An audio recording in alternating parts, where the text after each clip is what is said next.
রোমের ঐতিহাসিক কলোসিয়ামে তোলা একটি সেলফি আর এক প্যাকেট চকলেট, এই দুয়ে মিলে পুরো নেট দুনিয়ায় রীতিমতো ঝড় তুলেছে।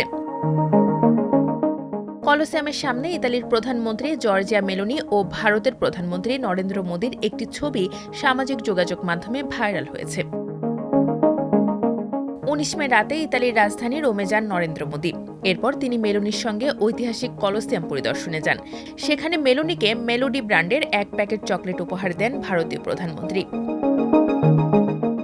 ২০২৩ সালের G20 সম্মেলনের পর থেকেই সামাজিক যোগাযোগ মাধ্যম ব্যবহারকারীরা তাদের জুটিকে মেলোডি নামে ডাকছেন।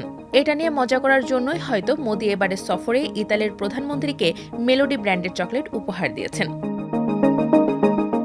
বিজেপি একে মোদীর রসবোধের প্রশংসা হিসেবে দেখলেও বিরোধী দলনেতা রাহুল গান্ধী ইরান যুদ্ধ ও অর্থনৈতিক সংকটের সময়ে একে বেমানান বলে সমালোচনা করেছেন।